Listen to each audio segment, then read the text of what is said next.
우리의 삶 속에서 아무리 강조해도 지나치지 않는 것은 바로 기도입니다. 우리가 신앙생활 하는데 말씀만 있고 기도가 없다고 생각해 보세요. 이것은 마치 자동차에 운전대는 있는데 엔진이 없는 것과 다를 바가 없는 것입니다. 우리는 하나님신 말씀을 기도를 통해서 더 확신하게 되고, 무엇보다도 기도는 하나님과 소통하는 데 필요한 중요한 수단이 되는 것입니다. 하나님이 우리에게 말씀하시면 우리는 기도를 통해서 하나님께 반응을 하게 되어지고, 또 기도라는 것은 하나님이 주신 은혜를 받아 누리는 통로가 되기 때문에 기도가 없다면 신앙은 생명력을 잃어버리게 되는 것입니다. 기도할 때에 홍해가 갈라지고, 기도할 때 여리고성이 무너지고, 기도할 때에 죽은 자가 살아나고, 절망 가운데서 소망을 얻게 되어지고, 불가능이 가능으로 바뀌게 되는 것입니다. 성경과 역사 속에서 위대한 일들은 다 기도를 통해서 일어나게 된 거예요. 여러분, 기도는 세상을 바꾸는 능력이 있습니다. 아멘. 여러분, 무엇이 세상을 바꾼다고요? 기도가. 왜냐하면 기도는 하나님으로 하여금 일하시게 하기 때문에 그래요. 사람이 일하면 사람이 일할 뿐이지만 사람이 기도하면 하나님이 일하신다. 우리가 여러분 세상을 살아가는데 열심히 일하고 노력하는 것만으로 되는 것이 아니에요. 여호와께서 집을 세우지 아니하시면 세우는 자의 수고가 헛되다고 말씀하잖아요. 하나님이 돕고 하나님이 역사하시고 하나님이 인도하셔야 된다는 거예요. 여러분, 성경을 보면 하나님은 무엇을 통해서 일하시는가? 바로 기도를 통해서 일하시기를 기뻐하시는 하나님이라는 것을 발견할 수가 있어요. 그래서 하나님을 일하시게 하는 방법은 우리가 기도하는 일이에요. 여러분, 하나님을 일하시게 하는 게 뭐라고요? 우리가 기도하는 일이라는 거죠. 그래서 하나님은 기도하는 자를 통해서 일하시고 역사하시는 거예요. 에스겔 36장에 보니까 절망 가운데 있는 이스라엘 백성들에게 하나님께서 놀라운 회복과 하나님의 풍요를 약속을 하시는데, 그런데 이런 말씀이 있어요. 그래도 이스라엘 족속이 이같이 자기들에게 이루어 주시기를 내게 구하여야 할지니라. 아무리 좋은 약속이 있다고 할지라도 하나님 앞에 구해야 된다라고 말씀해 주고 있다는 거예요. 존 버녀는 10년을 염려하는 것보다 차라리 10분간 기도하는 편이 더 낫다라고 말을 했어요. 그래서 기도하는 자를 위해서 쉬지 않고 일하시는 분이 하나님이라는 사실을 믿고 기도하는 우리 성도들 되기를 바랍니다. 자, 그런데 기도 가운데 가장 놀랍고 능력 있는 기도가 있다면 그 기도는 바로 중보의 기도예요. 중보 기도는 다른 사람을 위해서, 타인을 위해서, 이웃을 위해서 하는 기도를 말하는 것이죠. 여러분, 내 자신을 위한 기도는 얼마든지 할 수가 있어요. 내가 어려움을 당했는데 기도하지 않을 신앙인이 어디 있겠어요? 내 자신의 문제를 위해서라면 우리는 새벽도 기도할 수가 있고 밤을 지새가면서 기도할 수도 있다는 거죠. 그런데 여러분, 다른 사람을 위해서는 우리가 얼마만큼 기도하느냐. 여러분, 내 자신만을 위한 기도가 아니고 이웃들을 위한 기도가 필요한 것을 성경이 말씀해 주고 있다는 거예요. 여러분, 마귀가 무서워하는 게 뭐예요? 우리가 기도하는 일이에요. 근데 마귀가 더 무서워하는 일이 있어요. 공동체가 합심해서 하나님 앞에 기도하는 일이에요. 사도행전 12장에 보니까 야고보는 순교를 합니다. 그리고 베드로는 감옥에 갇히면서 영적인 지도자를 잃게 되고 교회는 큰 위기를 만났거든요. 이럴 때 교회는 무엇을 합니까? 사도행전 12장 5절에 있는 말씀. 이에 베드로는 옥에 갇혔고 교회는 그를 위하여 간절히 하나님께 기도하더라. 지금 높은 사람에게 백을 쓰라는 말이 아닌 것이죠. 정말 높으시는 분은 하나님이시기 때문에 교회가 하는 일은 뭐예요? 대모하는 게 아니라고요. 교회는 하나님 앞에 간절하게 기도하는 거예요. 그럴 때 감옥문이 열리는 기적 같은 역사가 나타나는 것을 볼 수가 있는데요. 하나님은 합심하여서 간절하게 기도하는 것을 들으셨다라는 거죠. 그래서 여러분, 우리가 중보의 기도를 할 때 하나님이 역사하신다는 거예요. 기도를 통해서 여러분 교회가 살아나고 가정이 바뀌고 나라와 민족을 살려내는 것일 줄로 믿습니다.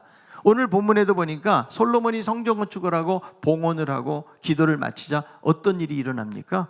하늘에서 불이 내려와서 그 번제물과 제물들을 태우고 하나님의 영광이 그 전에 가득하다라고 말씀하고 있어요. 여러분, 불이 내려와서 제물을 태웠다는 것은 무엇을 말해요? 하나님이 응답하셨다는 거죠. 엘리야가 갈멜산에서 수백 명의 우상 숭배자들과 싸울 때에 그럴 때 기도하는데 불이 떨어졌어요. 그래서 재물을 태우는 그런 역사가 나타났는데, 하나님은 정성을 다해서 제사 드리고 봉헌하는 솔로몬의 기도에 응답해 주시는 것을 가시적으로 보여주시는 거죠.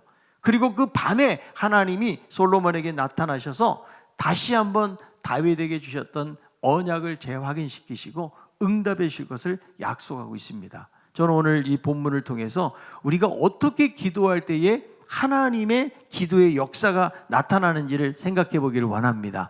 오늘 말씀에도 보니까 하나님이 몇 가지 상황들을 말씀하시면서 그럴 때 내가 역사하고 도와주겠다고 약속하고 있습니다. 역대하 7장 13절, 혹 내가 하늘을 닫고 비를 내리지 아니하거나 혹 메뚜기에게 토산을 먹게 하거나 혹 전염병이 내 백성 가운데 유행하게 될 때에, 그러니까 여러분 극심한 가뭄을 만나거나 메뚜기 떼 때문에 곡식에 피해를 입거나 혹은 전염병으로 재앙을 당하게 될 때, 고대 사회에서 이 세 가지가 가장 어떤 위기를 만나게 하는 어려움인 것이죠. 그럴 때에 하나님께서 역사하시겠다고 말씀해주고 있다는 거죠. 우리들도 여러분 세상의 극심한 고난과 재앙을 만날 때 과연 어떻게 기도해야 되는가? 하나님이 오늘 이 말씀 속에 그 땅을 고친다고 말씀하는데, 고친다는 게 무슨 말이에요? 하나님의 역사가 일어나고 회복이 일어나게 될 것을 말씀하고 있는 거예요. 그렇다면 땅을 고치는 기도는 어떤 기도인가? 첫째, 악한 길에서 떠나야 된다고 말씀해주고 있어요. 하나님의 역사가 이루어지는 기도가 되기 위해서는 먼저 악한 길에서 떠나라고 성경은 말씀하거든요. 역대하 7장 14절, 내 이름으로 일컫는 내 백성이 그들의 악한 길에서 떠나 스스로 낮추고 기도하여 내 얼굴을 찾으면 내가 하늘에서 듣고 그들의 죄를 사하고 그들의 땅을 고칠지라. 여러분, 악한 길에서 떠나지 아니하면 아무런 소용이 없는 것이죠. 자, 내 이름으로 일컬어지는 내 백성이라고 그랬는데, 이 말을 직역하면 하나님의 이름이 그들 위해서 불려진다는 말이거든요. 이 말씀은 두 가지 의미가 있어요. 먼저 하나님의 백성들이 하나님의 이름을 부른다, 이런 의미도 있고, 또 하나는 무엇입니까? 다른 민족, 이방 민족들이 에게 하나님의 백성으로 일컬어진다 라는 이 두 가지의 의미가 여기에 함축되어져 있는 거예요. 그러니까 이 백성은요, 하나님의 이름으로 일컬어지는 백성인 거예요. 하나님께 속해 있는 백성들. 그리스도인이 무엇입니까? 그리스도께 속해 있다라는 의미를 담고 있는 것이죠. 그래서 하나님의 백성들은 하나님의 이름으로 일컬어지기 때문에 하나님의 이름을 드러내고 대변하는 역할을 하는 거예요. 오늘날 여러분, 우리 믿는 사람들이 제대로 살지 못하면 누구 이름에 먹칠을 하는 거예요? 바로 하나님의 이름에. 하나님의 영광을 훼손하게 된다는 거예요. 우리 자녀들이 여러분 어디 가서 민폐를 끼치고 사고치고 그러면요, 누구 이름에 먹칠하는 거예요? 그 부모의 이름에 먹칠을 하는 거죠. 최근에 한 국회의원의 아들이 술 먹고 여러 번 그냥 사고를 치고 사회적인 물의를 빚으니까, 그러니까 아버지 국회의원이 얼굴을 들 수가 없는 거죠. 왜 그래요? 자녀의 행동이 아버지의 명예와 연결이 되기 때문에 그런 것이죠. 그래서 여러분, 우리들은 하나님을 대변하는 사람들이고 항상 우리들에게는 하나님의 이름이 따라다니는 거예요. 그게 여러분 하나님의 백성이에요. 나라는 개인만 세상 사람들이 나를 보는 것이 아니고, 내가 함께하고 내가 믿고 내가 부르짖고 있는 그 하나님을 그 사람들이 우리를 통해서 본다는 거예요.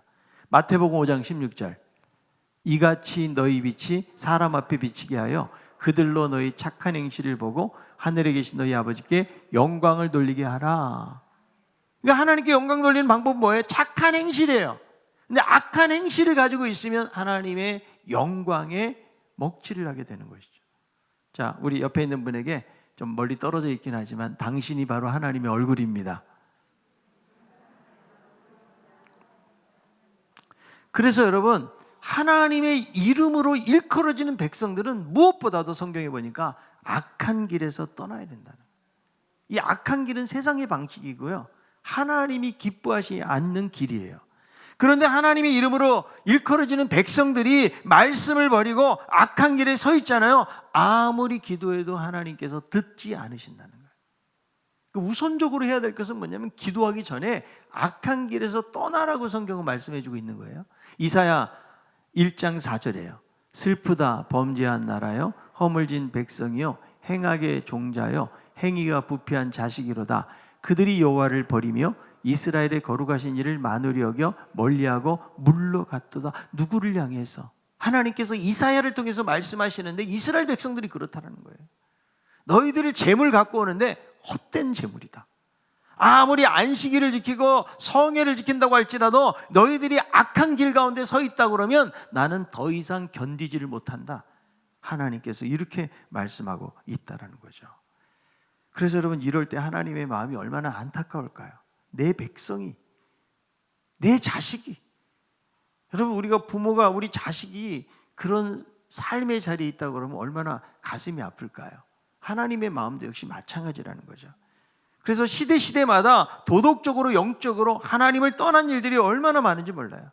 근데 하나님이 역사하시려면 악에서 떠나야 되는 누가?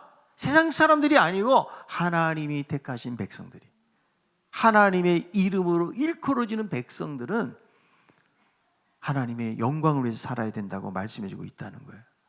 여러분, 요즘 세상에서 정말 바른 신앙적인 가치관을 가지고 정직하고 진실하게 살아가는 그리스도인들 찾아보기가 쉽지가 않아요. 교회를 다니고 예수를 믿는다고 그러지만 그냥 세상적인 가치관에 종속이 되어서 살아가는 경우를 많이 볼 수가 있어요. 여러분, 우리는 악을 행한다고 그러면 무슨 세상에서 법을 어기는 정도로 생각해서는 안 돼요. 내가 이렇게 신앙생활도 잘하고 있는데 내가 무슨 악한 길에 있다고 하는 것인가? 여러분, 이사야 시대의 신앙생활을 사람들이 못했어요. 열심히 했어요. 예배도 많이 드리고 하나님 앞에 제물도 갖다 드리고. 그런데 그들이 악한 길 가운데 서 있었기 때문에 하나님이 그렇게 말씀하고 있다라는 거예요. 그래서 하나님 말씀에 불순종하고 떠나 있다라는 것은 무엇을 말해주는가 하면 하나님보다 이 세상에 있는 어떤 것에 가치를 두고 사랑하는 것. 이게 여러분 우상숭배고요. 이것이 바로 악을 행하는 거예요. 우리는 우상숭배 그러면 어디다 절하고 숭배하는 어떤 외적인 것을 생각할 수 있지만 우상은 우리의 마음 속에서 나오고 마음 안에서 존재하고 있는 거예요. 존 칼빈이 뭐라고 말했어요? 우리의 마음은 우상을 만들어내는 공장과 같아서 우리들의 관심과 사랑의 대상이 되는 어떤 것을 끊임없이 만들어내고 있다는 거예요. 우리의 부패한 마음이 하나님보다 다른 어떤 우상들을 만들어낸다는 거예요. 그래서 이 우상이라는 것이 자기의 생명을 주관하는 것으로 여기기 때문에 여기에다가 열정을 쏟고 에너지를 쏟고 자신의 인생을 쏟아놓는 거죠. 여러분, 우상 자체가 나쁜 것은 아니에요. 우리가 생각하기엔 너무 소중한 가치를 가지고 있는 거죠. 가족 얼마나 소중해요. 여러분, 자식들보다 더 소중한 것이 어디 있어요? 이 땅을 살아가면서 여러분 물질 없이 살 수가 있겠어요? 물질, 이런 모든 것들이 우상이 될 수가 있다는 거예요. 나라를 사랑하는 거, 애국심도요, 이게 우상이 될 수가 있는 거예요. 며칠 전에 엘리베이터에서 한 아저씨가 술 한잔 걸치고 하시는 말씀이, 나도 교회 다녔는데 왜 안 다니는지 알아? 신앙을 정치적으로 이용하는 목사 때문에 자기는 교회를 그만뒀대요. 그래서 태극기 부대를 이끄는 사람들 때문에 시험에 들어가지고 교회를 안 나간다는 거예요. 평상시 저만 보면 인상 쓰고 인사도 안 받는 분인데 술 한잔 들어가니까 기분이 좋아서 말을 붙이시더라고요. 그래서 야, 한잔 하시니까 정신이 제대로 오신 거 아닌가 이렇게 생각을 했어요. 제가 우리 신강교라고 그랬거든요. 약간 관심을 갖는 듯 했어요. 근데 술 한잔 하신 상태로 들었기 때문에 이제 맑은 정신이 있을 때 다시 나오시라고 그렇게 말씀을 전해야 되는데, 여러분, 아무리 애국심을 이야기한다 할지라도 그 정치 이데올로기가 하나님보다 위에가 있고 신앙보다 위에가 있잖아요. 그것이 바로 우상이 되는 거예요. 그리고 우리에게 있었으면 좋겠다고 하는 것이 꼭 있어야 될 것으로 변화가 되면 그게 우상이에요. 우상은 마치 여러분 하나님처럼 우리의 마음속에서 우리의 삶을 좌지우지하는 영향력을 발휘하고 있다는 거예요. 내가 그것만 있으면 행복할 텐데, 그것만 있으면 내가 안전할 텐데, 그것만 있으면 아무 문제가 없을 텐데. 그래서 인생 가운데 소중한 가치가 있다고 생각하는 어떤 것에 목을 메고 거기에 빠져들어가면 그것이 바로 우상이고, 그 자리에 있는 것이 악한 길 가운데 있는 것이라고 말할 수 있는 거예요. 그래서 여러분, 우리들은 날마다 우리의 삶을 돌이킬 필요가 있다는 거예요. 우리 둘째 딸 은우가 대학 졸업반이라서 요즘 이제 복지관 같은 데를 다니면서 직장 생활을 경험을 하는 거예요. 그래서 이제 화요일이 되면은 아침에 똑같이 출근해가지고 저녁 끝날 때 거기서 경험을 하고 오더라고요. 근데 며칠 전에 식탁에서 이야기하는데 우리 그리스도인들은 날마다 삶을 리셋시켜야 된다는 말을 하더라고요. 리셋이라는 말이 뭐예요? 처음부터 시작한다는 말, 초기화해야 된다는 말이에요. 그래서 저는 그 말이 참, 정말 중요한 말이다. 네가 목사보다 낫구나. 아빠에게 이렇게 그런 말도 해주고. 근데 그 말이 제 마음에 참 와닿았어요. 우리 그리스도인들이 내가 악한 길 가운데 서 있지는 않는지, 나의 삶을 초기화시켜 날마다 내가 예수 믿었다고 모든 문제가 해결되어지고 하나님 앞에 바르게 살아가는 것이 아니고, 우리도 자칫하면 넘어지고 낙심하고 또 내 안에 어떤 우상들, 하나님보다 더 큰 영향력을 가지고 있는 어떤 것이 우리의 삶을 주관할 수가 있기 때문에 스스로가 하나님 앞에서 내 삶을 좀 돌이키면서 새롭게 초기화하는 삶이 너무나 중요하다는 사실을 깨닫게 된 것입니다. 그래서 여러분, 하나님은 우리들에게 회개라는 방편을 주셨어요. 이게 여러분 악한 길에서 돌아오는 방법인데, 리차드 백스터 목사님이 이런 말을 해요. 당신을 지옥 입구에 확실하게 안착시키기 위해서 사탄이 즐겨 쓰는 술책이 무엇인지 아는가? 당신의 눈을 가려 당신이 처한 사태의 심각성을 깨닫지 못하게 하는 것이다. 당신이 선택한 그릇된 길을 끝까지 걸어도 아무런 문제가 없을 거라고 믿게 하는 것이다. 당신이 지금 천국으로 향하는 길에서 이탈했다는 것과 그런 식으로 계속 살다가는 영원한 형벌을 받으리라는 것을 알게 된다면 그 상태로 하룻밤이라도 편히 잠들 수 있겠는가? 그 사단이 하는 일이 뭐라고요? 사태의 심각성을 깨닫지 못하게 한다는 거예요. 내가 교회를 다니고 신앙생활을 해도 여전히 내 안에 어떤 우상을 모시고 살아갈 수 있다는 거죠. 이만하면 됐어. 그래서 여러분, 영적으로 우리는 불만족스러움이 있어야 돼요. 우리가 삶에서는 자족의 비결을 가지고 감사하면서 살아가야 되지만, 영적으로는 내가 이 정도면 됐어, 이런 마음이 가장 위험한 거예요. 우리는 여러분, 죄에 대해서도 어때요? 심각성을 깨닫지를 못할 때가 많아요. 너무 쉽게 죄를 용납해버리는 거죠. 내 안에 합리화가 되어버리는 거예요. 주님이 다 용서해 주셨다라고 여기기 때문에 우리는 하나님 앞에서 짓는 죄에 대해서 얼마나 이 죄가 심각한 결과를 초래한다는 사실을 우리는 잊고 살아가요. 그러니까 철저하게 회개하지 못하고 그냥 조급한 회개, 그냥 겉핥기식의 회개로 끝나버릴 때가 참 많이 있다는 거예요. 여러분, 우리의 삶을 끊임없이 들이키고 악에 대해서, 죄에 대해서 우리들은 두려워할 줄 알아야 돼요. 이사야 55장 7절, 악인은 그의 길을, 불의한 자는 그의 생각을 버리고 여호와께로 돌아오라. 그리하면 그가 긍휼히 여기시리라. 우리 하나님께로 돌아오라. 그가 너그럽게 용서하시리라. 그래서 하나님께 돌아가면 하나님이 긍휼히 여겨주시고 우리들을 용서하시겠다고 말씀해주고 있다는 거예요. 그래서 먼저는 여러분, 악한 길에서 떠나는 거예요. 이 떠난다는 말이 뭐예요? 완전히 길을 바꿔버리는 거예요. 이게 회개예요, 여러분. 그냥 하나님 나 잘못했어요, 입술로만 하는 게 회개가 아니고, 나의 잘못된 습관으로부터, 잘못된 생각으로부터, 잘못된 가치관으로부터 완전히 돌이켜가지고 하나님 앞으로 나아가는 거, 이것이 진정한 회개라고 말할 수가 있다는 거예요. 악한 길에서 돌이킬 때에 재앙을 피할 수가 있고 어려움을 이길 수가 있고 하나님께서 그 땅을 고치신다고 말씀하고 있는 거예요. 두 번째로는 스스로 낮추고 기도하라. 하나님 앞에서는 낮추고 겸비해질 때에 하나님은 땅을 고치시는 거예요. 그래서 여러분, 우리들은 하나님 앞에 긍휼을 구해야 돼요. 이 회개의 첫걸음이 무엇입니까? 마음의 상태가 달라지는 거예요. 악한 길에서 떠날 뿐만 아니라 자기의 마음이나 욕망대로 움직이는 것이 아니고 이제 하나님 앞에 겸손하게, 겸비하게 엎드리는 거예요. 그래서 여러분, 기도할 때 제일 중요한 게 뭐예요? 자신을 낮추는 거예요. 그리고 하나님의 긍휼을 구하는 거죠. 누가복음 18장 13절, 세리는 멀리 서서 감히 눈을 들어 하늘을 쳐다보지 못하고 다만 가슴을 치며 이르되 하나님이여 불쌍히 여기소서 나는 죄인이로서이다 하였느니라. 여러분, 바리새인의 기도는 너무 화려한 기도였어요. 내가 이것도 하고 저것도 하고 하나님 위해서 이렇게 살았어요 라는 기도였고요. 이 세리는 뭐예요? 가슴을 치면서 나는 죄인입니다.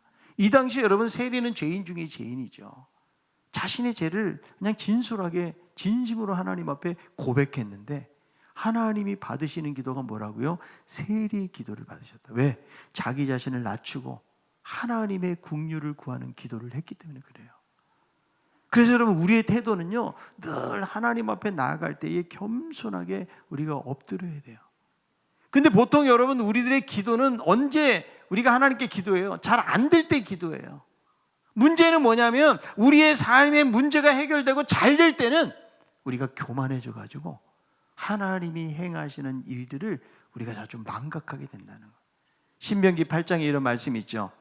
12절부터 내가 먹어서 배부르고 아름다운 집을 짓고 거주하게 되며 또 내 소와 양이 번성하며 내 은금이 증식되며 내 소유가 다 풍부하게 될 때에 내 마음이 교만하여 내 하나님 여호와를 잊어버릴까 염려하노라. 여호와는 너를 애굽 땅 종되었던 집에서 이끌어내시고. 이스라엘 백성들이 광야 생활하다가 가나안 땅에 들어가가지고 재산이 증식이 되어지고 먹고 배부르게 되면 하나님을 잊어버리게 되지 않도록 조심하라는 거예요. 그러니까 마음이 어떻게든 교만해지니까 하나님 앞에 나가지 않는 것이죠. 우리는 자꾸 하나님하고 딜을 하려고 해서는 안 되는 거예요. 우리는 그저 하나님 앞에 엎드리고 자신의 무력함을 고하고 하나님을 의지하는 그런 삶을 살아가야 될 것을 성경이 말씀해주고 있다는 거예요. 여러분, 하나님의 도우심과 긍휼을 구하는 겸손한 태도가요, 하나님의 마음을 움직이는 거예요. 여러분, 하나님의 마음이 움직여져 역사를 하실 거 아니에요. 우리 높아진 마음, 교만한 마음, 일부분만 하나님을 의지하는 마음을 가지고는 하나님의 마음을 움직일 수가 없는 거예요. 여러분, 히스기야가 죽을 병이 걸리잖아요.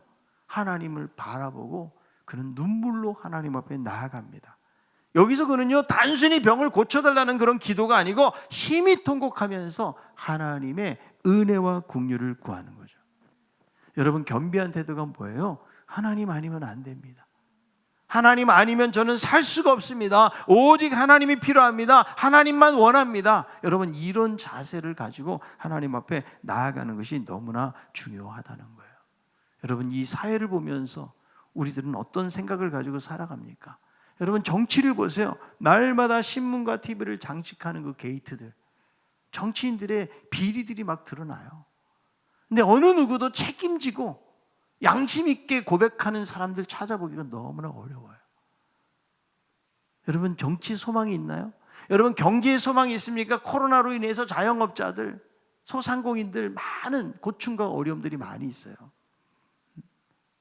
그래서 여러분, 요즘 다 힘들고 어렵게 살아가고 있는데 우리 믿는 사람들이 해야 될 것이 무엇인가?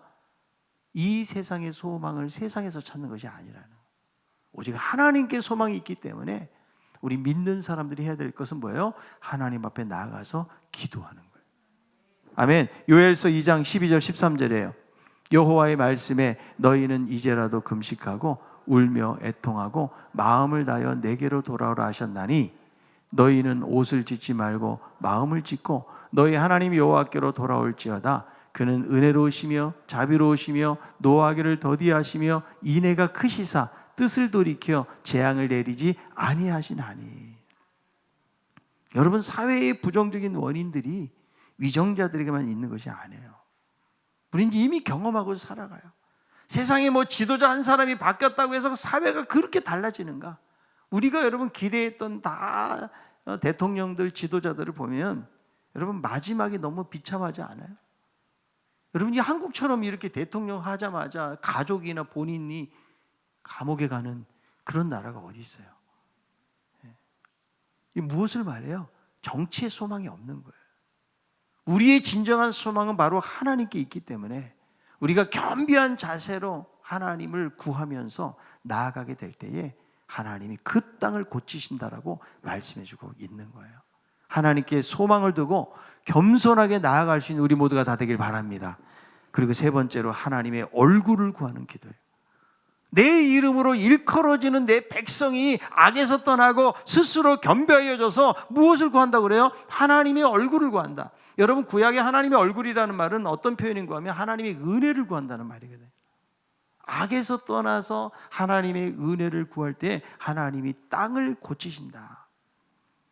그래서 우리가 겸비하게 나아가서 하나님의 얼굴을 구하면서 나라와 민족과 이웃을 위해서, 이 사회를 위해서 간구할 때에 하나님이 땅을 고치신다고 약속하고 있는 거예요. 저는 중보의 기도하면 가장 떠오르는 구절이 에스겔 22장 30절에 있는 말씀이에요. 이 땅을 위하여 성을 쌓으며 성 무너진 데를 막아서서 나로 하여금 멸하지 못하게 할 사람을 내가 그 가운데서 찾다가 찾지 못하였으므로. 찾았다는 게 못 찾았다는 거예요. 못 찾았다는 거예요. 그러니까 멸망의 도시를 앞에다 두고 하나님 앞에 막아서서 두 손을 들고 기도하는 그런 중보의 기도자를 하나님은 찾지 못했다는 거예요. 오늘날 여러분, 하나님께서 무엇을 원하시는 게, 우리 한 사람 한 사람이 나라와 민족과 교회를 위해서 겸손하게 하나님의 얼굴을 구하면서 부르짖는 그런 사람을 하나님은 찾고 계시는 것이죠. 여러분, 위대한 신앙인들은 자신들의 민족과 국가와 교회를 위해서 목숨 걸고 기도했던 사람들이 그런 위대한 신앙의 삶을 살았던 거예요. 여러분, 우리가 기도할 때에 나라가 바뀌고요, 사회가 바뀌게 될 줄로 믿습니다. 교회가 바뀌고 우리의 가정이 바뀌게 되어지는 거예요. 여러분, 역사의 위기 때마다 하나님은 기도하는 소수의 사람들을 통해서 역사하신 것을 볼 수가 있어요. 여러분, 기도의 사람이었던 E.M. 바운즈가 말합니다. 현재 교회가 필요로 하는 것은 더 많은, 더 좋은 첨단 장비나 조직이나 방법이나 새로운 프로그램이 아니다. 하나님은 오늘도 기도하는 사람을 찾고 계신다. 기도에 능한 사람, 성령 충만한 사람을 찾고 계신다. 성령님은 방법을 통해서 흘러나오지 않고 기도의 사람을 통해서 흘러나오기 때문이라고 말씀해 주고 있는 거예요. 여러분, 지금 하나님이 마지막 때에 찾는 사람은 어떤 사람이라고요? 기도하는 사람이에요. 여러분, 우리가 기도의 제목들이 얼마나 많은지 몰라요. 조국과 사회의 이 불확실한 미래를 위해서 우리는 기도해야 돼요. 이제 코로나 끝나고 우리에게 많은 선교적인 과제들이 있거든요. 그것을 위해서 기도해야 돼요. 우리의 다음 세대, 여러분, 더 이상 신앙의 단절이 아니고 그들이 더 풍성한 하나님의 나라를 이루어가는 일들을 하기 위해서는 우리가 그 다음 세대를 위해서 기도해야 돼요. 우리의 가정을 위해서 기도하고, 그리고 여러 가지 고통의 자리에 있는 우리 이웃들을 위해서 우리가 기도함으로 그 짐을 함께 지어주는 그런 일들을 할 때에 하나님께서 그 땅을 고치신다고 말씀해주고 있는 거예요. 여러분, 우리가 살아나는 방법, 기도하는 방법. 교회가 고쳐지고 회복되는 방법, 바로 기도하는 것밖에 없고요. 이 나라의 민족이 새로워지는 방법은 바로 믿는 사람들이 하나님 앞에 나아가서 기도하는 것밖에 없다라는 거예요. 저는 이 코로나를 겪으면서 우리에게 예배하는 습관, 기도하는 좋은 습관들, 2년의 공백 속에서 많이 잃어버렸다고 생각을 해요. 이것을 여러분 다시 한번 회복하는 방법은 뭐예요? 하나님 앞에 겸손하게 무릎을 꿇고 나아가서 부르짖는 것밖에 없다. 여러분, 교회가 부르짖고 기도의 역사가 있을 때에 하나님이 교회를 살리시는 거예요. 저는 우리 한 사람 한 사람이 중보의 기도자로 세워지길 바라요. 그냥 내 자신의 문제만을 위해서 기도하다가 그냥 문제가 풀리고 형통할 때는 기도 안 하는 사람들이 아니고, 하나님께서 이 마지막 때에 멸망할 도시를 향해서 두 손을 들고 버티고 있는 사람, 하나님의 심판을 가로막고 있는 사람, 믿음의 사람, 기도의 사람, 그 하나님께서 오늘날 우리들을 통해서 그런 삶을 원하고 계시다라는 거예요. 여러분, 어려운 때 우리는 원망하고 불평할 것이 아니고 하나님을 향해서 두 손을 들어야 돼요. 하나님, 이 나라의 민족을 긍휼히 여겨 주시옵소서. 하나님, 우리 교회를 불쌍히 여겨 주시옵소서. 하나님, 우리의 가정, 우리의 자녀들, 이 세대를 하나님 불쌍히 여겨 주시고 인도해 달라고 하나님을 향해서 두 손을 들고 하나님께 날마다 나아가서 기도하는 하나님의 사람들이 다 될 수 있기를 바랍니다.